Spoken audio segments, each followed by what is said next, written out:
कबीर साहब ने हमें क्या दिया।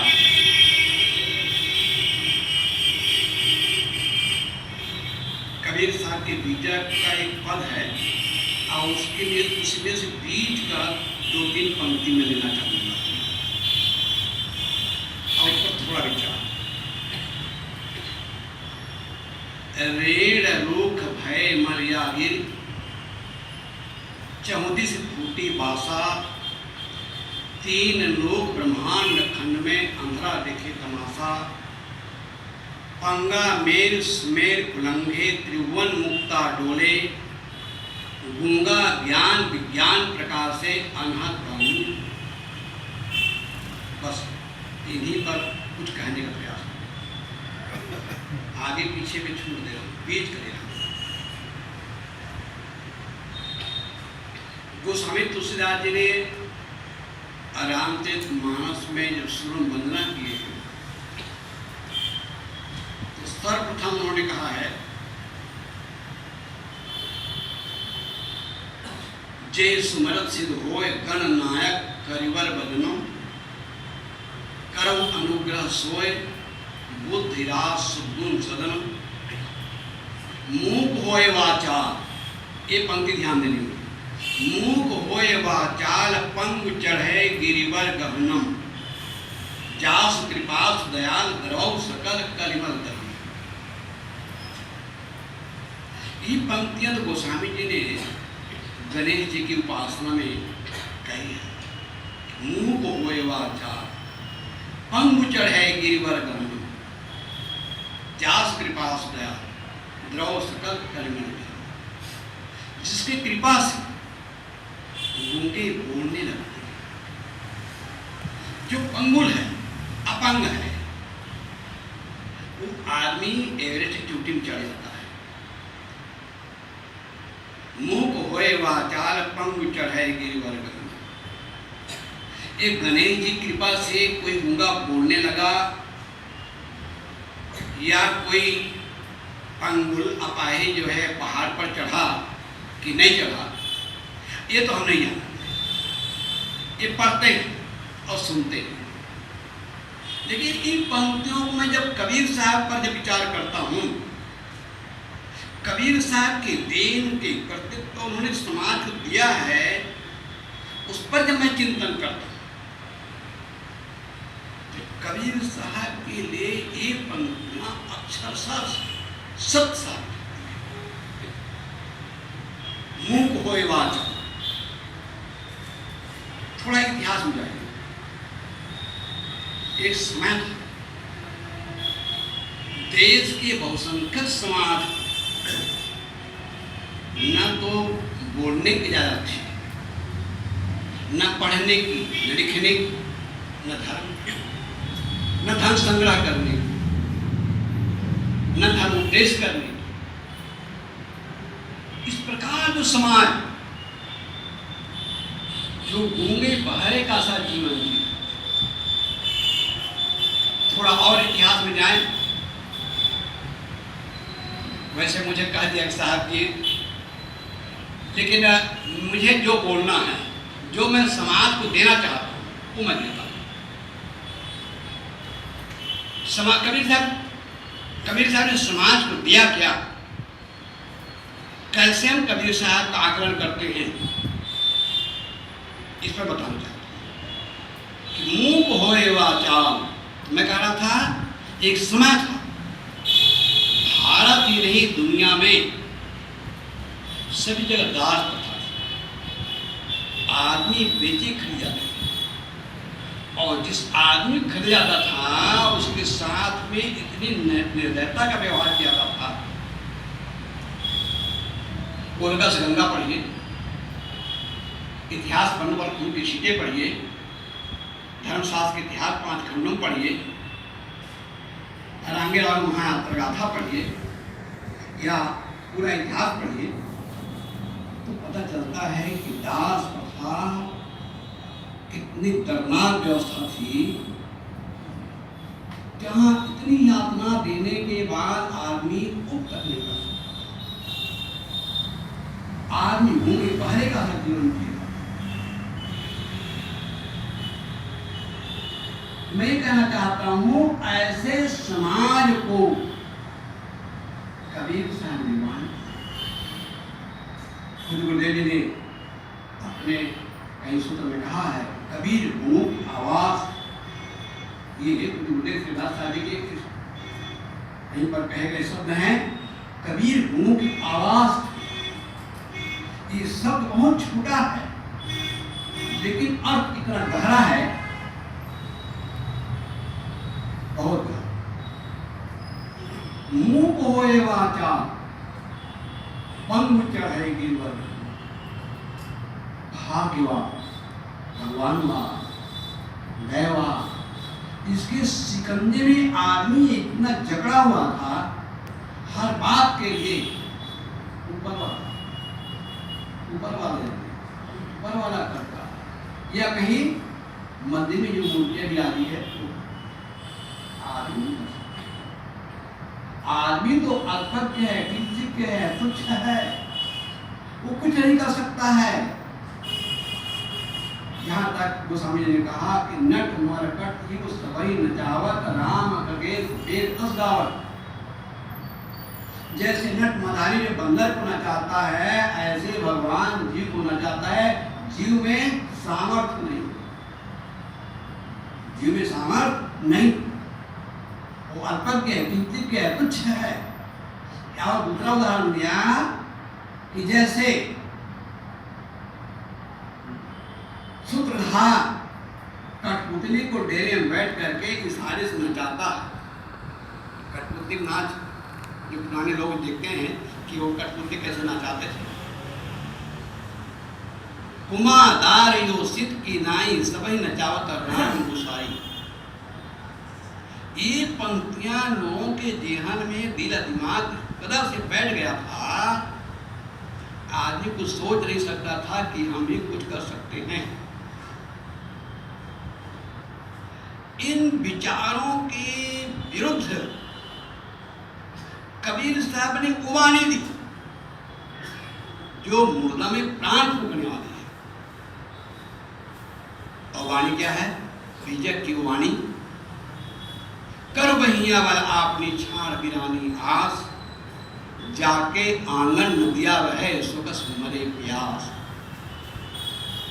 ये साखी पर मैं जब चिंतन करता हूं, मेरे कहने में अतिशयोक्ति हो सकती है। 4 वेद 6 7 18 पुराण दुनिया भर के धर्म ग्रंथ इस साखी के सामने मुझे बौने नजर आते हैं। सज्जनों, ये साखी नहीं, महामंत्र है, मूर्धम प्राण फूकने वाला महामंत्र है। तो साहब कह रहे हैं, रेड़ मुख भय मुनिया के। रेड़ी का छोटा छोटा पौधा होता है, ज्यादा होता है 1-2 लेकिन रूप बहुत बड़ा होता है। जैसे आम है, महुआ है, सरई साकू है, बड़ी जगह। रेड़ रूख भय, रेड़ जिसको कह रहे हैं वो रूप हो गया विशाल। कबीर साहब पलटवासी देखिए, ओरिया के पानी बड़रिया में जाए और लौकी डूबे।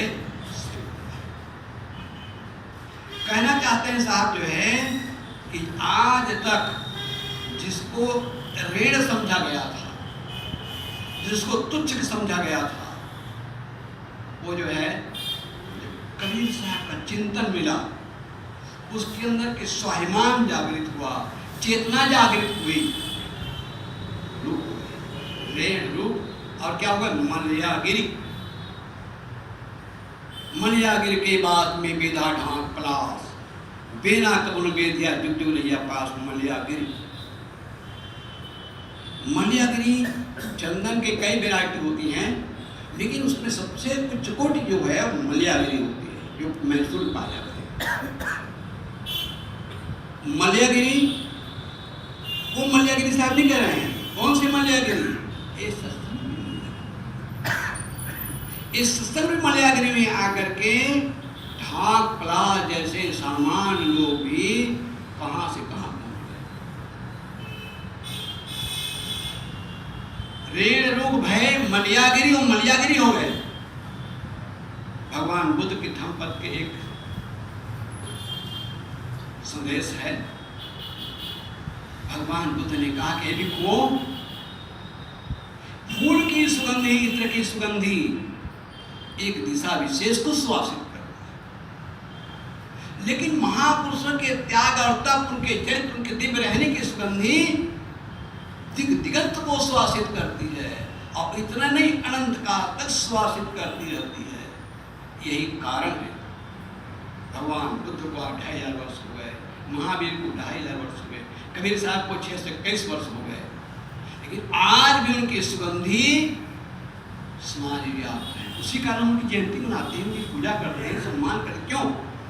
और तो बहुत लोग पैदा हुए, उनको क्यों नहीं मानते हैं? क्यों? उनके त्याग और तप, उनकी रहने के लिए सामने का रहनी है। तो रेण लोग भय मल्यागिरी 34 फूटी भाषा, चारों तरफ सुगंधी, कौन सुगंधी? उनके त्याग तप, उनके रहने की सुगंधी चारों तरफ है।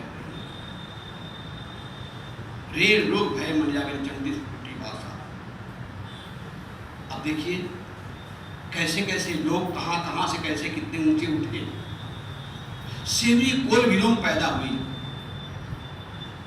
लेकिन सेवरी के भक्ति के सामने, सेवरी के भक्ति के सामने बड़े बड़े और लोग जिसको अपने को मान रहे थे कि हम ये हैं वो हैं, लेकिन भक्ति में जो सेवरी का नाम है उसका उतना नाम, बहुत बड़े बड़े लोग जिसको कहते हैं उनका नाम उतना नहीं। सेवरी हमारे हो गए किस कारण से? भक्ति कारण से। रैदास अमर हो गए, रैदास अमर हो गए। कहाँ? चांद के जूता बनाने वाला रैदास झोपड़ी में बैठकर जूता सी रहे हैं, और जानते हैं उनके त्याग और तप, उनके बैराग, उनके रहने का कितना प्रभाव पड़ा। चित्तौड़गढ़ के महारानी झाली उनकी शिष्या बनती है। 7 पर्दा में रहने वाली असुर पश्चा महारानी मीरा उनके झोपड़ी में आकर न वह दरी है न गलीचा है, ऐसी जमीन में आकर बैठती है और कहती, भगवान मेरे जीवन को उद्धार कर दो। ये है त्याग और तप की खुशबू, ये है सुगंधी। ये सुगंधी ने इन महापुरुषों को अमर कर दिया। तो रेण रूख भय मल्यागिरी 34 फूटी भाषा। गोस्वामी जी परेशान लग रहे हैं, मुझे कहना पड़ता है। गोस्वामी जी कबीर साहब के 100 वर्ष बाद पैदा हुए। तब तक निर्गुण धारा के संतों के विचार इतने जन जन तक फैला हुआ था। कई संतों के भजन हो रहे हैं, कई कीर्तन हो रहे हैं, कई संतों के उपदेश हो रहे हैं। इसको देख करके गोस्वामी बहुत परेशान हो गए थे। शुद्ध करें जब तक करत नाना, बैठ पर आसन कहीं पुराना। क्या किसी की हत्या कर रहे थे? किसी के यहाँ डाका डाल रहे थे? किसी के यहाँ बलात्कार कर रहे थे? क्या कोई जमीन हड़प रहे थे? जब तक कर रहे थे, पवित्र काम कर रहे थे, सदाचार पूर्ण जीवन जी रहे थे, तो तुम्हारी नानी क्यों मर रही भाई? तो ये जो है मतलब परेशान इसलिए है कि जिसको हम छोटे कर रहे हैं, निम्न कर रहे हैं, उससे लोग जो है कबीर के शक्ति पा करके अनेक कहना चाहिए। अब कबीर साहब को ले लीजिए, कबीर साहब की प्रसिद्धि इतनी फैलती है, देश विदेशे हो फिरा, गांव गांव की खोर बलक बुखारा तक कबीर साहब ने यात्रा किया।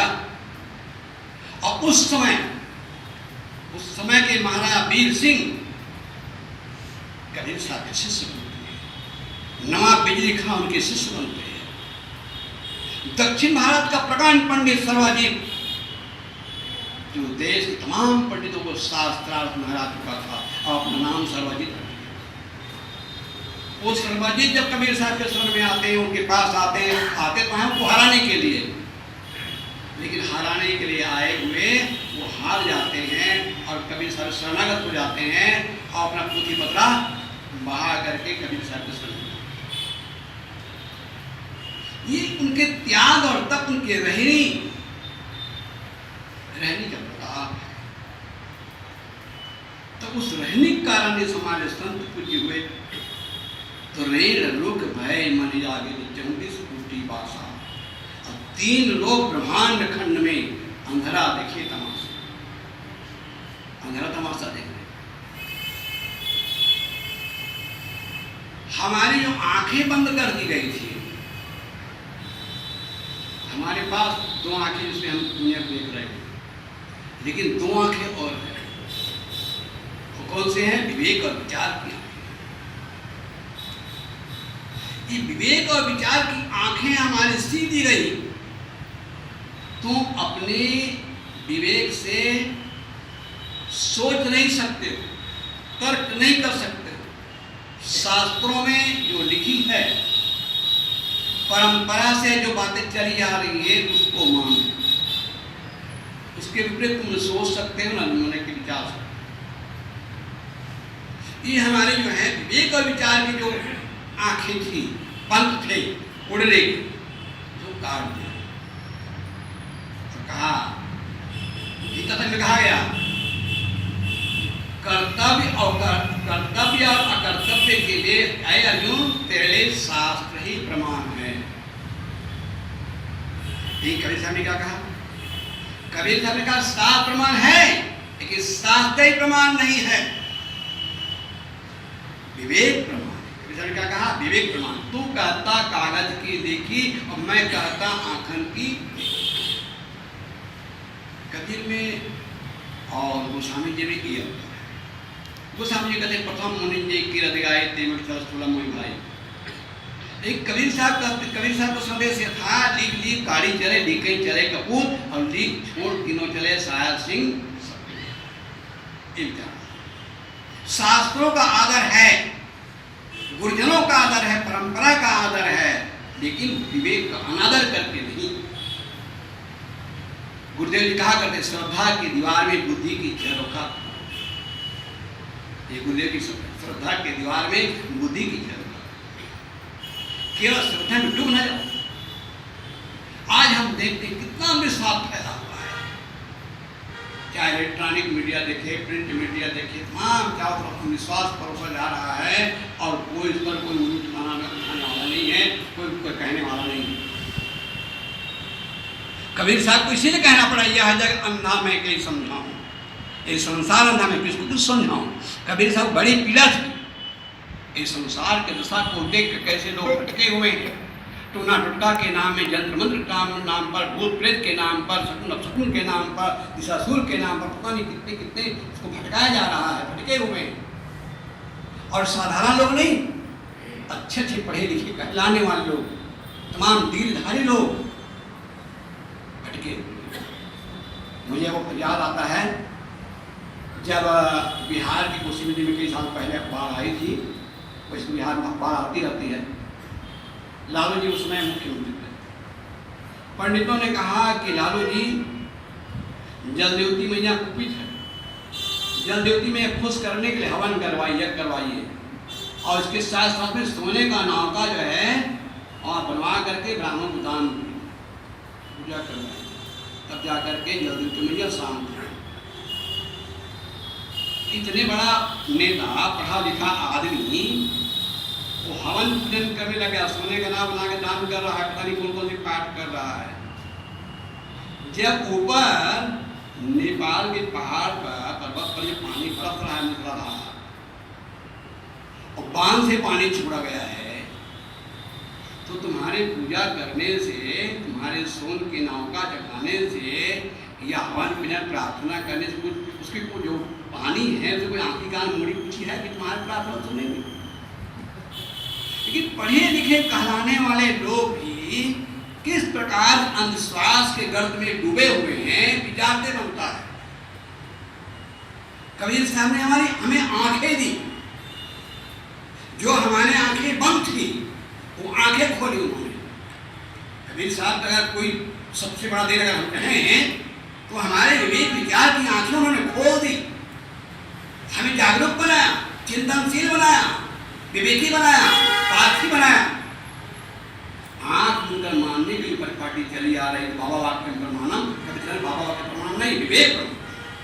इसलिए कहा कबीर मैं सो गुरु पाया जाका नाम। तो मैं कहा था ऋण रोग भय मर्यादी चौतीस कोटि भाषा, तीन लोग ब्रह्मांड खंड में अंतरा देखे तमाशा, पंगा मेर सुमेर पुरंगे। ये पंगा जो एकदम अपाहिज है, वो जो है पंगा मेर सुमेर, इस शक्ति कब आती है?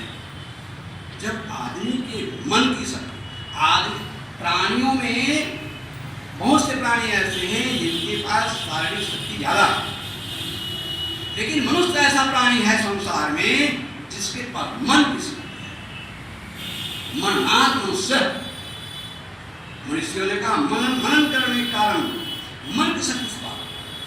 इस का मन के हारे हार है, मन के जीते जीत। इस पर मुझे एक घटना याद आती है।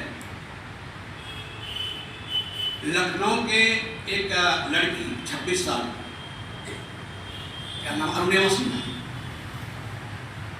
वो जो है ट्रेन से यात्रा कर रही थी। बदमाश उसको बहुत तंग कर रहे थे, उनकी चैन खींच लिए और उनको जो है वो अकेले मुकाबला कर रही थी, वो मजबूत भी नहीं है। आखिर में बदमाशों ने उसको ट्रेन से गिर गई, उसके पैर कट गए, पड़ी रही वो ट्रैक पर, कितने देर से गुजर गए और रात भर वही तड़पती रही। सुबह हुआ, किसी ने देखा तो उसको उठा के लाया गया, हाथ में भर्ती किया गया। एक पैर में कुछ समाप्त हो चुका, दूसरे में राड वगैरह डाल देकर किसी प्रकार से ठीक हो गया। देखिए उनके मन में कितनी बड़ी शक्ति है। ये मन की शक्ति बता रहा हूं मैं।